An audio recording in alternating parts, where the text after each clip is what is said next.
Good day, everyone. My name is Dr. Nnenna Chukuma.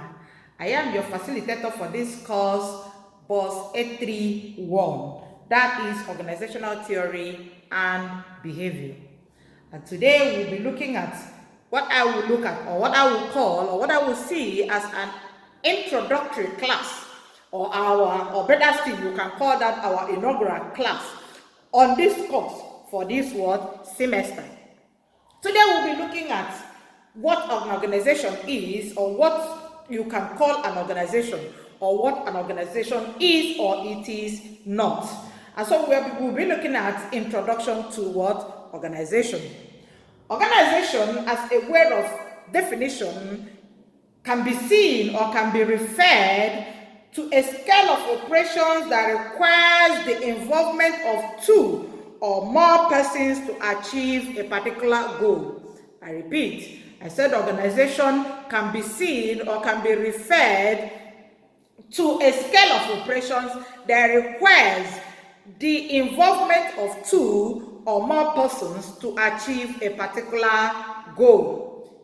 Let me explain more.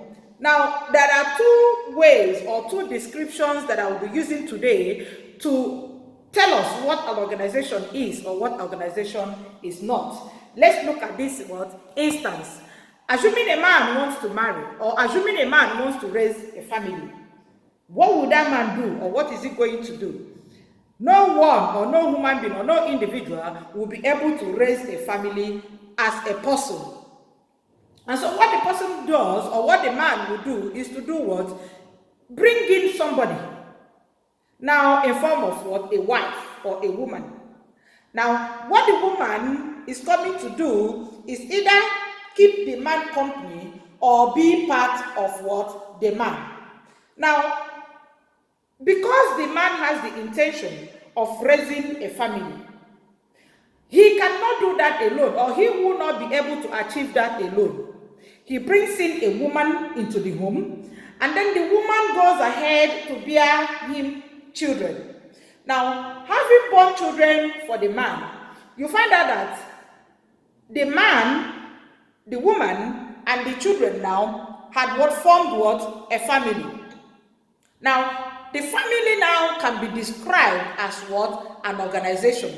The reason is that the involvement of two or more persons in the man's life has actually qualified that man to have that family, and that family now can be called an organization. Let us look at this other instance. Now, a man or anybody can go to the market, buy foodstuffs, come home, prepares food for himself, or probably for one or two persons again, and then they will eat. After eating, you can clean the table, clean your kitchen, clean your environment, clean your surrounding. You are doing that as an individual, or you are doing that because the number of people that are involved, or the number of people that you are able to feed or serve at that particular time are very few. But again, if you have a restaurant where people comes in to eat, or where people where people comes to eat, you find out that as an individual, you may not be able to go to the market alone, come back, cook, serve, and then probably clean or clear the table for people after eating, and then clean your environment, the kitchen, and everywhere. You may not be able to do that as an individual. The reason is that you will be serving so many people at a time. Now, what do? You get the services of other people, or you get the services of you employ people that will be helping you to do that. By the time you employ people to help you in cooking, serving, and doing other chores in that restaurant, you have simply gradually you are forming an organization. Now, the point I'm trying to make is that now it simply it underscores the definition that we have outlined earlier, which says that organization simply refers to a scale of operations that requires the involvement of two or more what people. What you have actually done now is that you have brought in people who are helping you to serve in that word restaurant, and you have simply formed what? An organization. Now, from this analogy or from the explanation I have given us so far, that of the family and that of the restaurant, you see that there had been an involvement of more people in trying to achieve a particular goal. What it simply means is that in every organization or in whatever instance or circumstance that you call an activity or you call something an organization, it connotes or it brings to fore the idea that two or more people have been involved in that particular activity to form what? To achieve a particular goal or to achieve a particular target. And then it simply means, from what I have said so far, that a family can be described as what? An organization. And also the explanation I gave on the restaurant, it simply also means that a restaurant can be described also as what? An organization. And then let's take it to a broader sense. Now, institutions like ours, that is the National Open University of Nigeria, can also be described as what? An organization. I will be talking about different types of organization very soon. You see that when two or more people like you know that here in National Open University of Nigeria, there are so many people that are working here. You have the lecturers, you have the non-teaching staff, you have the administrative officers, you have the clerical officers. All these people are involved in different kinds of activities on a daily basis to achieve a particular goal, which is to deliver service to what? To the students. Now, having said that, I want us to look at the different types of organization. There are different types of organization that people are engaged in on a daily basis. Of course, organizations can be described or can be classified into different types. It could be the non-profit organization and the profit organization. Of course, under the profit organization, these are organizations that are formed to do what? Make profit or make gain for itself, so as to do what? Perpetuate itself, or so as to be in business. On the other hand, again, we have organizations that are solely for non-profit. These are service or product organizations that are formed to render services to people or to clients, but not specifically to do what? To make gain or profit for itself. Under these types or under these forms of organization, you have under the non-profit organization, of course, you have the NGOs. You have the schools, like we have the National Open University of Nigeria.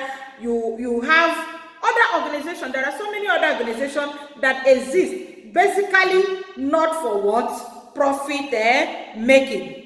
And then on the other hand, again, there are other features that you can use to classify organizations. Some of those features that you can use to classify organization is informed or it borders on their social units.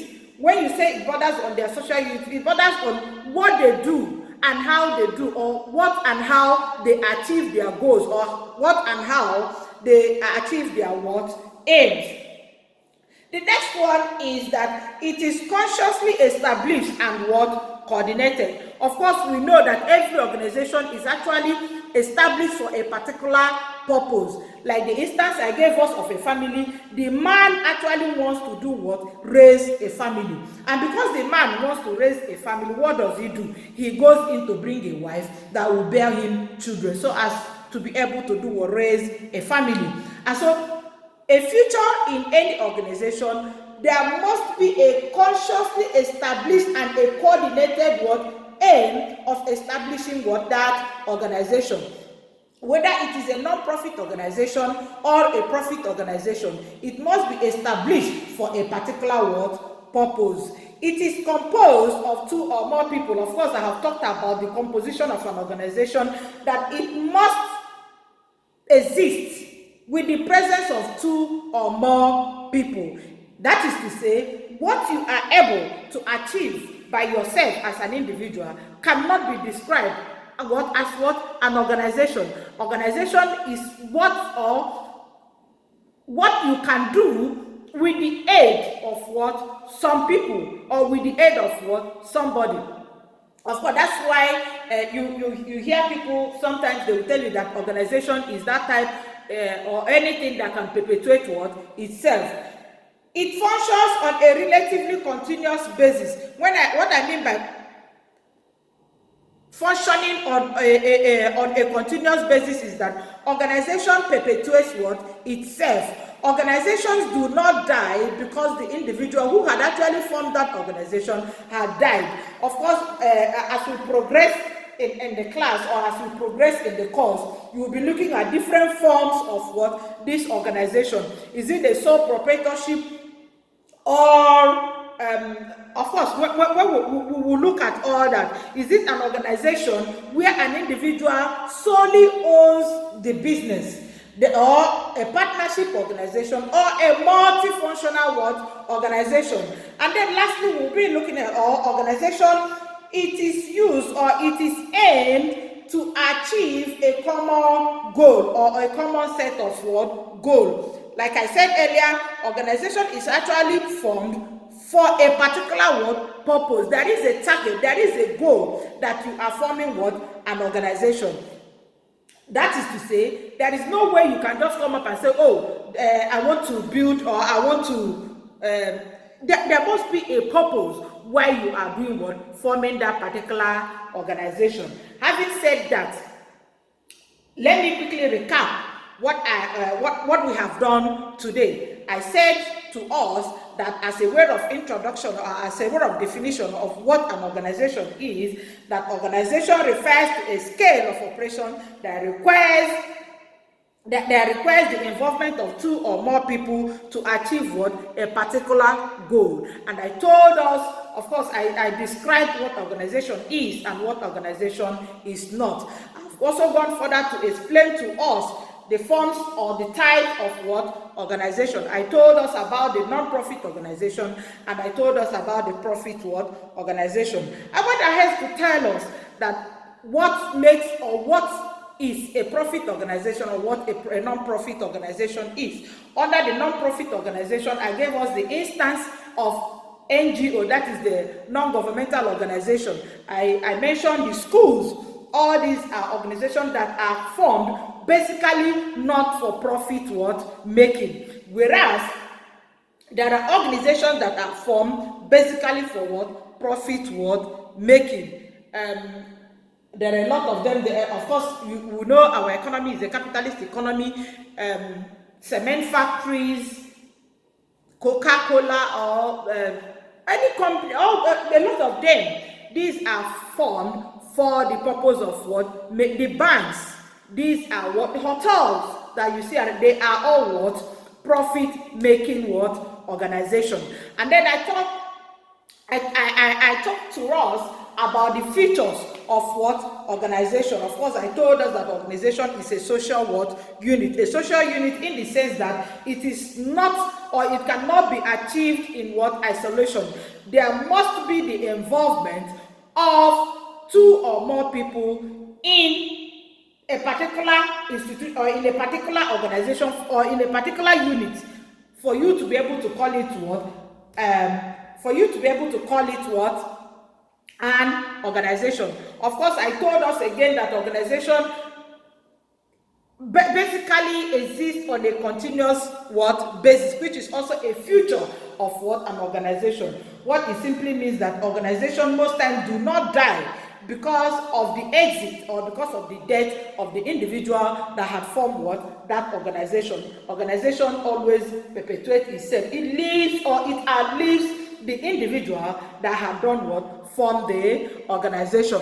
Having said that, I want to thank us for being part of this class today. I'm going to see you next week. Like I promised us from the beginning of the class, that we are going to be enjoying ourselves. Thank you for coming. Thank you. Please stay home and stay safe. Bye bye.